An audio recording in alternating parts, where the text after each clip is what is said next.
O desejado de todas as nações. Capítulo 13. A vitória. Então o diabo o transportou à cidade santa e colocou-o sobre o pináculo do templo e disse-lhe: Se tu és o Filho de Deus, lança-te daqui abaixo, porque está escrito que aos seus anjos dará ordem a teu respeito e tomar-te-ão nas mãos para que nunca tropeces em alguma pedra. Julga Satanás haver agora enfrentado Jesus mesmo em seu terreno. O próprio astuto inimigo apresenta palavras procedentes da boca de Deus. Parece ainda um anjo de luz e mostra claramente estar familiarizado com as Escrituras, entendendo a significação do que está escrito. Como Jesus usara anteriormente a palavra de Deus para apoiar sua fé, o tentador agora a emprega para corroborar seu engano. Pretende ter estado apenas provando a fidelidade de Jesus, louvando-lhe agora a firmeza. Como o Salvador manifestou confiança em Deus, Satanás insiste com ele para que dê outro testemunho de sua fé. Mas novamente a tentação é introduzida com a insinuação de desconfiança: se tu és o Filho de Deus. Cristo foi tentado a responder ao se. Absteve-se, porém, da mais leve aceitação da dúvida. Não poria em risco sua vida para dar a Satanás uma prova. O tentador pensava aproveitar-se da humanidade de Cristo e incitou-o à presunção. Mas ao passo que pode instigar, não lhe é possível forçar ao pecado. Disse a Jesus: lança-te daqui abaixo, sabendo que o não podia lançar, pois Deus se interporia para livrá-lo. Tampouco poderia o inimigo forçar Jesus a se lançar. A menos que Cristo consentisse na tentação, não poderia ser vencido. Nem todo o poder da terra ou do inferno o poderia forçar, no mínimo que fosse, a se apartar da vontade de seu Pai. O tentador jamais nos poderá compelir a praticar o mal. Não pode dominar as mentes, a menos que se submetam a seu controle. A vontade tem que consentir, a fé largar sua segurança em Cristo antes que Satanás possa exercer domínio sobre nós. Mas todo desejo pecaminoso que nutrimos lhe proporciona um palmo de terreno. Todo ponto em que deixamos de satisfazer a norma divina é uma porta aberta pela qual pode entrar para nos tentar destruir. E todo fracasso ou derrota de nossa parte dá-lhe ocasião de exprobrar a Cristo. Quando Satanás citou a promessa: aos seus anjos dará ordem a teu respeito, omitiu as palavras: para te guardarem em todos os teus caminhos, isto é, em todos os caminhos da escolha de Deus. Jesus recusou sair da vereda da obediência. Conquanto manifestasse perfeita confiança em seu Pai, não se colocaria, sem que isso lhe fosse ordenado, em situação que tornasse necessária a interposição do Pai para o salvar da morte. Não forçaria a providência a vir em seu socorro, deixando assim de dar ao homem um exemplo de confiança e submissão. Jesus declarou a Satanás: também está escrito: não tentarás o Senhor teu Deus. Essas palavras foram ditas por Moisés aos filhos de Israel quando tinham sede no deserto e pediram que Moisés lhes desse água, exclamando: está o Senhor no meio de nós ou não? Deus operara maravilhas por eles. Todavia, em aflição, dele duvidaram e exigiram demonstrações de que estava com eles. Procuraram em sua incredulidade pô-lo à prova. E Satanás estava incitando Cristo a fazer a mesma coisa. Deus já tinha testificado que Cristo era seu Filho. Pedir agora um sinal de ser ele o Filho de Deus seria pôr à prova a palavra divina tentando-o. E dar-se-ia o mesmo quanto a pedir o que Deus não havia prometido. Manifestaria desconfiança e estaria realmente provando-o ou tentando-o. Não devemos apresentar ao Senhor nossas petições para provar se Ele cumpre sua palavra, mas porque as cumpre. Não para provar que Ele nos ama, mas porque nos ama. Sem fé é impossível agradar-lhe, porque é necessário que aquele que se aproxima de Deus creia que Ele existe e que é galardoador dos que o buscam. Mas a fé não é de maneira nenhuma aliada à presunção. Somente o que tem verdadeira fé está garantido contra a presunção, pois presunção é a falsificação da fé operada por Satanás. A fé reclama as promessas de Deus e produz frutos da obediência. A presunção também reclama as promessas, mas serve-se delas, como fez Satanás, para desculpar a transgressão. A fé teria levado nossos primeiros pais a confiar no amor de Deus e obedecer-lhe aos mandamentos. A presunção os levou a transgredir-lhe a lei, crendo que seu grande amor os salvaria da consequência de seu pecado. Não é ter fé pretender o favor do céu, sem cumprir as condições sob as quais é concedida a misericórdia. A fé genuína baseia-se nas promessas e providências das Escrituras. Muitas vezes, quando Satanás falhou em incitar desconfiança, consegue êxito em nos levar à presunção. Se consegue pôr-nos desnecessariamente no caminho da tentação, sabe que tem a vitória. Deus há de guardar todos quantos andam no caminho da obediência. Apartar-se dela, porém, é arriscar-se no terreno de Satanás.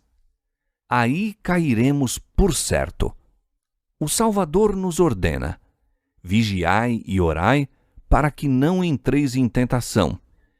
A meditação e a oração nos guardariam de nos precipitar, sem ser solicitados, ao encontro do perigo, e seríamos assim salvos de muitas derrotas. Entretanto, não devemos perder o ânimo quando assaltados pela tentação. Frequentemente, quando colocados em situação probante, duvidamos de que tenhamos sido guiados pelo Espírito de Deus. Foi, no entanto, a guia do Espírito que dirigiu Jesus para o deserto para ser tentado por Satanás. Quando Deus nos leva à aprovação, tem um desígnio a realizar para nosso bem. Jesus não presumiu das promessas de Deus, indo sem que lhe fosse ordenado ao encontro da tentação, nem se entregou ao acabrunhamento quando ela lhe sobreveio.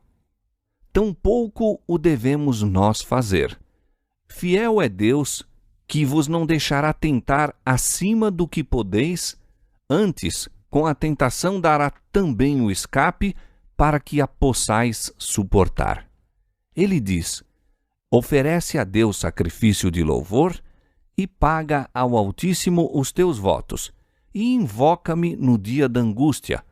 Eu te livrarei e tu me glorificarás.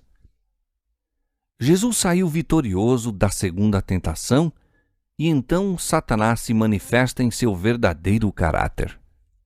Não se apresenta, todavia, como aquele horrível monstro de pés de cabra e asas de morcego.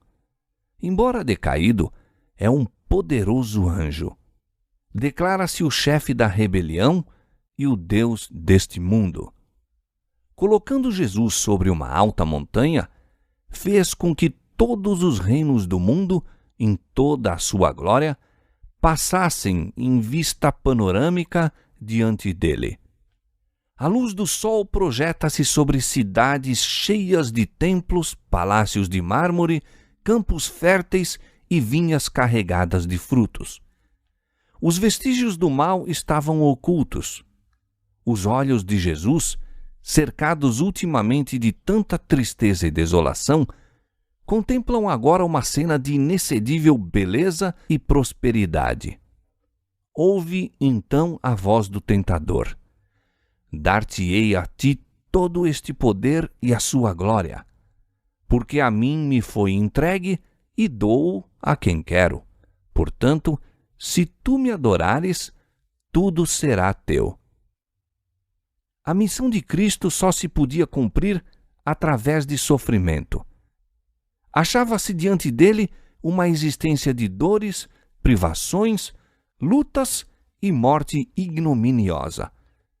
Cumpria-lhe carregar sobre si os pecados de todo o mundo. Tinha que sofrer a separação do amor do Pai. Ora, o tentador oferecia entregar-lhe o poder que usurpara. Cristo poderia livrar-se do terrível futuro mediante o reconhecimento da supremacia de Satanás. Fazer isso, porém, era renunciar à vitória no grande conflito. Fora por buscar exaltar-se acima do Filho de Deus que Satanás pecara no céu. Prevalecesse ele agora, e seria isso a vitória da rebelião. Quando Satanás declarou a Cristo: o reino e a glória do mundo me foram entregues, e dou-os a quem quero, disse o que só em parte era verdade, e disse-o para servir a seu intuito de enganar. O domínio dele arrebatara-o de Adão, mas este era o representante do Criador. Não era, pois, um governador independente. A terra pertence a Deus, e ele confiou ao Filho todas as coisas. Adão devia reinar em sujeição a Cristo. Ao atraiçoar Adão sua soberania, entregando-a às mãos de Satanás, Cristo permaneceu ainda, de direito, o rei. Assim disse o Senhor ao rei Nabucodonosor: o Altíssimo tem o domínio sobre os reinos dos homens e os dá a quem quer. Daniel 4:17. Satanás só pode exercer sua usurpada autoridade segundo Deus lhe o permita. Quando o tentador ofereceu a Cristo o reino e a glória do mundo, estava propondo que ele renunciasse à verdadeira soberania do mesmo e mantivesse domínio em sujeição a Satanás. Era este o mesmo domínio em que os judeus fundavam as esperanças. Desejavam o reino deste mundo. Houvesse Cristo consentido em oferecer-lhes tal reino, com alegria tê-lo-iam recebido. Mas a maldição do pecado, com todas as suas misérias, pesaria sobre esse reino. Cristo declarou ao tentador: vai-te, Satanás, porque está escrito: adorarás ao Senhor teu Deus e só a ele servirás.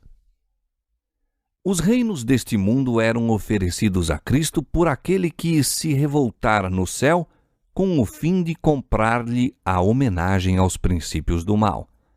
Mas ele não seria comprado. Viera para estabelecer o reino da justiça e não renunciaria a seu desígnio. Com a mesma tentação, aproxima-se Satanás dos homens e tem aí mais êxito do que obteve com Jesus. Oferece-lhes o reino deste mundo sob a condição de lhe reconhecerem a supremacia. Exige que sacrifiquem a integridade, desatendam a consciência, condescendam com o egoísmo. Cristo lhes pede que busquem primeiro o reino de Deus e sua justiça, mas o inimigo põe-lhes ao lado e diz: seja qual for a verdade sobre a vida eterna, para conseguir êxito neste mundo, precisa servir-me. Tenho nas mãos teu bem-estar. Posso dar-te riquezas, prazeres, honra e felicidade. Dá ouvidos a meu conselho. Não te deixes levar por extravagantes ideias de honestidade ou abnegação. Prepararei o caminho adiante de ti. Assim são enganadas multidões. Consentem em viver para o serviço do próprio eu e Satanás fica satisfeito. Enquanto o seduz com a esperança do domínio do mundo, ganha-lhes domínio sobre a alma. oferece aquilo que não lhe pertence conceder e que há de ser em breve dele arrebatado. Despoja-os, entretanto, fraudulosamente de seu título à herança de filhos de Deus. Satanás pôs em dúvida a filiação divina de Cristo. Na maneira por que foi sumariamente despedido, teve a irrefutável prova. A divindade irradiou através da humanidade sofredora. Satanás foi impotente para resistir à ordem. Torcendo-se de humilhação e raiva, foi forçado a retirar-se da presença do Redentor do mundo. A vitória de Cristo fora tão completa como o tinha sido o fracasso de Adão. Assim podemos resistir à tentação e forçar Satanás a retirar-se de nós. Jesus obteve a vitória por meio da submissão e fé em Deus e diz-nos mediante o apóstolo: sujeitai-vos, pois, a Deus, resisti ao diabo e ele fugirá de vós. Chegai-vos a Deus e ele se chegará a vós. Tiago capítulo 4, versos 7 e 8. Não nos podemos salvar do poder do tentador.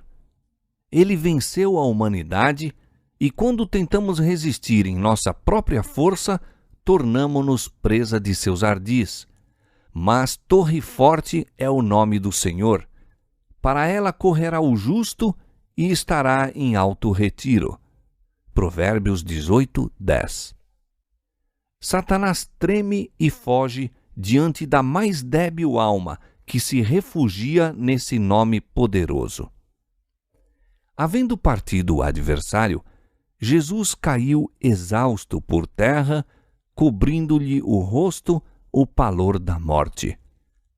Os anjos do céu haviam testemunhado o conflito, contemplando seu amado capitão enquanto passava por inexprimíveis sofrimentos para nos abrir a nós um meio de escape.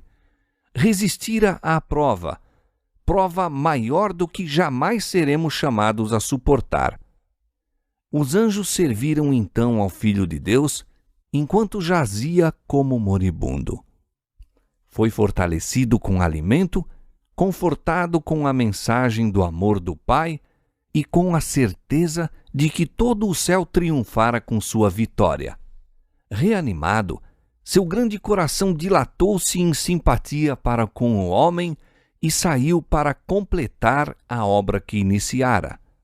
Para não descansar enquanto o inimigo não estivesse vencido e nossa caída raça redimida.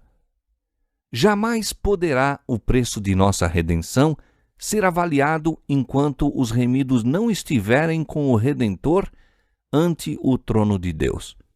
Então, ao irromperem as glórias do lar eterno em nossos arrebatados sentidos, lembrar-nos-emos de que Jesus abandonou tudo isso por nós, que ele não somente se tornou um exilado das cortes celestiais, mas enfrentou por nós o risco da derrota e eterna perdição.